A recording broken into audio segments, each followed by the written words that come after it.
They might be bad, man. Big girl be coffee. They no cup. So girls are on. Yes, they no be coffee. They no cup. They no cup. Yeah, do big girl be coffee. Benz na park ya boys in the jina button unti wumpe. What do they want? I'm on coffee. Maybe you be man. I said, actually, we all bad. And so far as so I all bad, and the only thing, very man ever worry. And it's all no boyfriend, it's one no cancer na huntia. Oh, expect to say on so, oh, cancer on Suntiana. Abna, you are such a pretty girl. Be may be obeying will be a pep. But at the end of the day, the one who is willing to stay, that's the most important. Where a member no mobile family now, mobile no be do sika, no moko, mobile no be do sika, no moko. Namia the moya tipsy, such a humble guy. I didn't know cancer man person biti. Okofaga yaba be si fi hono obia ne wonkon obia nka say the what I know was wrong. It's not wrong say wakakofo obi na obuan. But to this time say ultimate na boy no homa ne bot 12 all in the name of say oh the dano and no ye ni friendly and no ntimi nye bibia ama ne ho. Meanwhile ukunu timi fe adwuma ba. Na sa house girl Jimmy for no momu na enserve na aduane ne I think say ntwa ye. Then I mean, by fear honor, he was complaining bitterly about me and a man cancer now fancy because I'm in Pesse, you better can't feel home now. I sing it. Maybe I wait, I think I want ya collab, my baby, and you say, men and me, Bemubeka can some of the show. What I say, Miss Show. I don't know, and you're fine. Tipsy, a hammer. Yes, say, a mema papa, a meme boo, but to get the good one, it's very, very difficult. It is in Yamia, you are the moon, your bemo to say, no, cancer, no wounds, you have no way as now, Betty. Yeah, what can sabi brain? Tipsy, wait, no one is saying, and if any are watching the wound, may don't come in tear say. Nipana Macofan a free crew, maba, and must say it's also me entertaining no. Say, baby, I would you no condition I would you, me means me, Sean, no. Na me kasa me de da nipa ne later me catch up me ne what's na nti nansi a me ma wo time na na dey nti na all complain na matewase but bi san ho say fa ho she tipsy shoes mu sanka ye tipsy and anke ko hu oba bi onu so ne ni afira and akode ni be afinity wo ye de wo ye yanka bi san ho sanka be ye ode ejina actions on to others ejina actions so you think say tipsy okay like he's happy with what you are doing I didn't know so I jealous nipa ni friend you or they are not betting about jealousy here. I didn't have guy. No, if he's not jealous, why is he complaining? Giving him the time that he needs. You're not giving him the time to know or complaining. I mean, or this or complaining. Oh, sorry, I'm not power kwejuma. Time I will be banon. So, Miss Menia kwetine bon community. Didn't know. Didn't. Opetete on opetete me the main phone no share channel today. Why is it like that? Open nagging too much. Men pesa, men penny lifestyle. You are not being fair. Listen. Nia woyen obi anka said the woyen e bad do it's a good say ubwa obi but at the end of the day no ontimi nka say ho na ono aba bet na won che no o sisa ho ni mo ma hya wuyem na wa reject your boyfriend no eno na e ha no nti imagine so the emfa ne se na ye mpo no no ye jimi 40 fi ho na obekọ ejuma beba na tips ne girl need agro fi ho no how will you feel? Me, I don't have any negativity. I didn't mean boy negative thoughts. Stop. On one a pair complaining or so you're not being fair to me. Tips in starting and I in Diago if you want to okay with it. On a corner and I am in Diago. It's adding to now the woman who can move ya abremu. Obian bo rai mo na je na de wetie ne de me kasa ma me nkasa bi won kasa sa wo ma me nkasa bi sese menya den I don't know nya fan ye kasa na wo pesa o try to ask me mum na me na I didn't so how ku na ha na on fa ne sa nipa oye ni friend really oh yeah on fa ne sa de ado be wo beto say boy ni make secret na na say it's okay it's not but no like uje no can say ma na say wakogina titi achi un pese obi be ka bia na say bibisa always you are supporting and backing him men pesa our lifestyle listen I want the best for you and to me mba say me hwe say tips no nya wa de ginger into oji this sanka tipsy and na ka yes na emewe anti anka oji this sanka me back tipsy ana me masem be bia da na me dia to what you are doing is not fair at least ode so want me say sakampa de tete me ma so kakra that's all what I'm asking from you and a big deal dia menene ya na menene o hwe na won ti as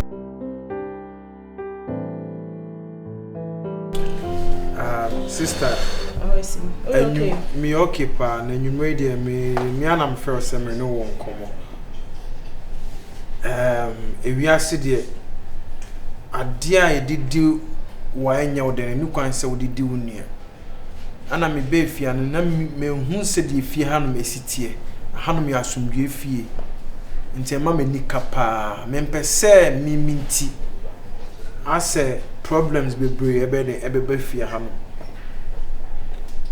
wadaroma me am sense hu nyoma ekoso fie ha no ase of late brakojo nani so nka enam se adaje bia unyama ninti mempo na sade ne de yemia me ye bema sebi meni wo yi a me wompena se mempena nya ka se me ko madam fa na se madam fo bema ni wi ba entokwa me ne be ko na se nyoma me ne be ye no me ntwe yi nyanya ni se obema sebi woni na hihya ware a me se me ne hwan a me beto mu da ben enya mi minti na he ha ebede eba be si ofie ha no ekine bi nipa so nim kasa onam foforo so nim kasa enti wadaroma se na me stra se nya bread ema no me de na at least na ya de e wa ha no obagigi meni kuma mekwa akoda enti me stra se woni media agrompo na bra kojoba wo de atwe ho free me ho ne kone nchen wadaroma pa awesi waka say epacho na me bow me tipsy on approach you catch us say ade na me no ye ofia na ni nje ho ana say de bi me be bra kojo nka hwe na afin na to da ofra adwuma ba ase ne kasa ye mu ne nyoma ye mu so ata say na nye nipa na enka ne kra wu me ni kunu ya wu na wo ba be kase nyoma ye koto ofia na bi ebe na muso break up beba na say bibisa akosi mama nka asem nche first of all me obi antimi detect mama ena se me pini makoma se me ya ade ena de me ne wo ye no me ni bad intention bia wo mu ono ne pe na again ena osori a obegina hanoma na o kase bia ma wa fili bibisa se jealousy bi we de me ne wo ye na enye hu ono ne pe sa ade ne na o ye sa ade ena na me sunti na ba afia so I have to make sure say when you agi ha me shawo ma me no papa boss me mo feel so comfortable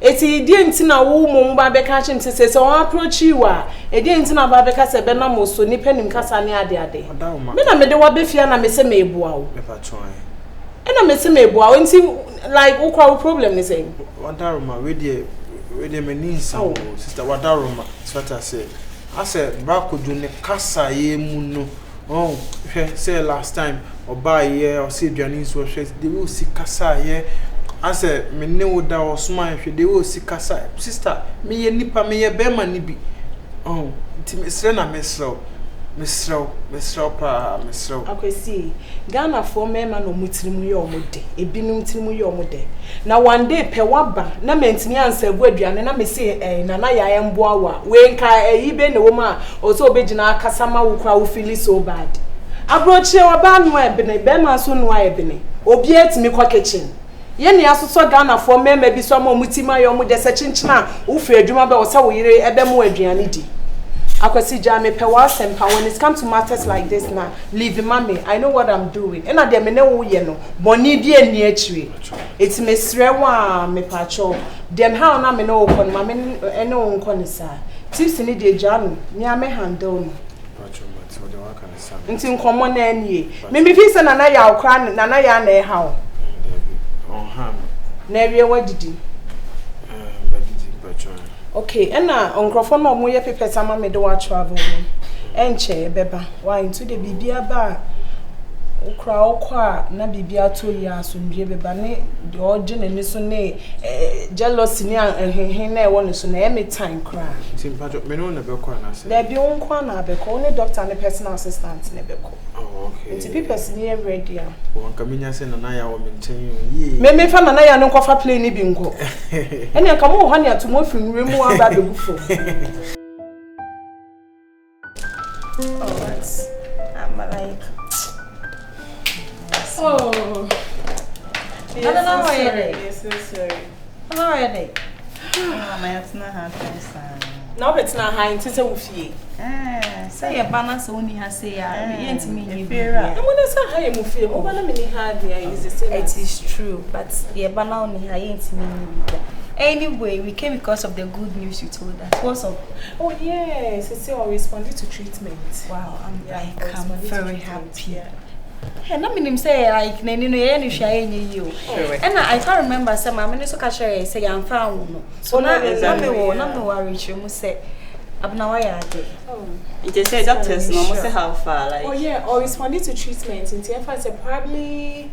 Let's say in 2 weeks' time, no, we'll be peeling off plaster. Oh wow. In Tebi, we'll be there 3 days of hospital. I'm so happy. We take it in a man any round trip, me and in Kwan. So 1 week.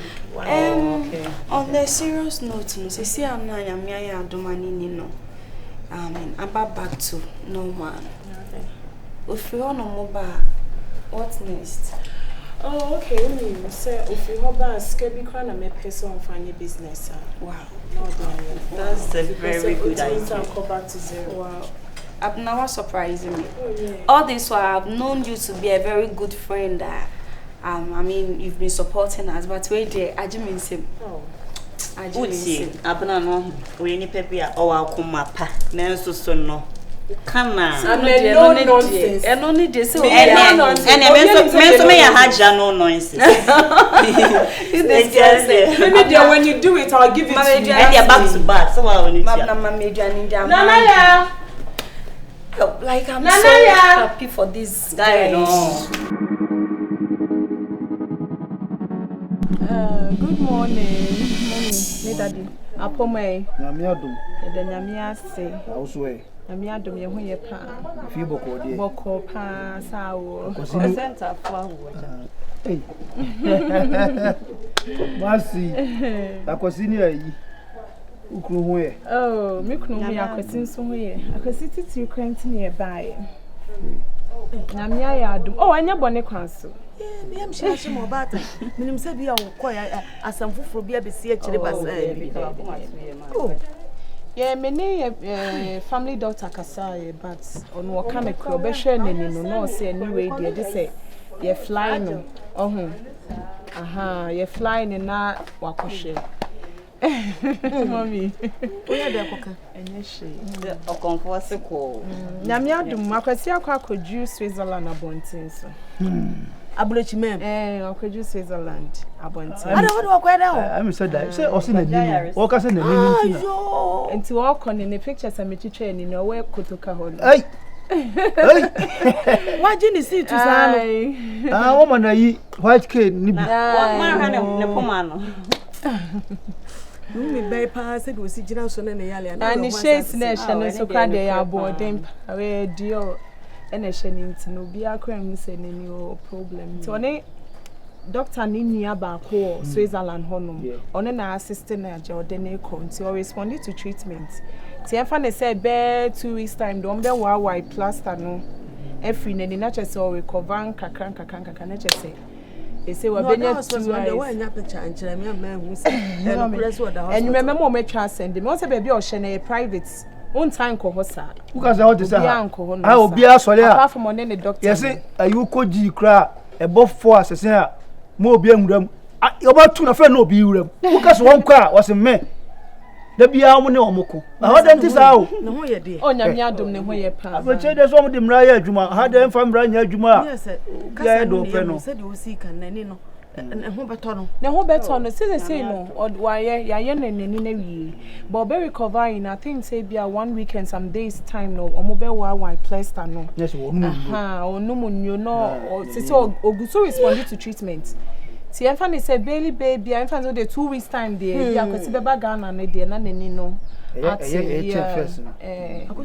it's because professional doctor na kami hu dia me fanya ensa fanya nyame na me papa me bayet mi aka kire me say maame atale ehya woni eye check blue and white Asi ebesi maame hey ebesi na me aya me kira white da was ohima we de machia mana achia nso nya hwe facha na kra de abantamu ntine na yenda ye be sa me drive by anti we dey na me the good news na every month mo so mo fan pai bon church mo ye mon body akura nya ja mo oh eja me de o de mama yanka o fu asem ko bo ya ka chira wa na chira uka emu de na ope They might be bad man. You be get be coffee. So get so, yes, I didn't know be coffee.